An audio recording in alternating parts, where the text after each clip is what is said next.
Tuberculoza la copii se manifestă altfel decât la adulți. Solicitați cât mai urgent asistența medicului de familie dacă copilul mic nu mai ia în greutate sau slăbește, devine indolent, capricios. Copilul de vârstă școlară obosește frecvent, devine somnoros, se plânge de dureri de cap. Copilul de orice vârstă este afectat frecvent de maladii acute ale căilor respiratorii, se restabilește cu greu după acestea și are febră persistentă. Cei mai sensibili față de tuberculoză sunt copiii până la vârsta de 3 ani, în special în primul an de viață. Vaccinul contra tuberculozei, cunoscut sub denumirea de BCG, nu anulează riscul îmbolnăvirii copilului, dar previne formele grave și letale ale maladiei. De aceea trebuie efectuat.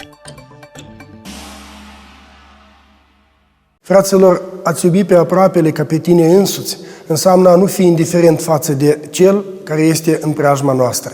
Tuberculoza este o boală grea și necruțătoare, dar care poate fi și trebuie să fie învinsă. Dacă vedeți că cineva în preajma dumneavoastră, alături de dumneavoastră, tușește mai mult de 3 săptămâni și tu să nu-i trece, nu-l lăsați, mergeți împreună cu el la medic, convingeți-l să meargă și atunci veți agonisi sănătatea trupului lui și numai decât și mântuirea sufletului dumneavoastră. Tuberculoza este tratabilă. Dacă tușești mai mult de 3 săptămâni, adresează-te la medic.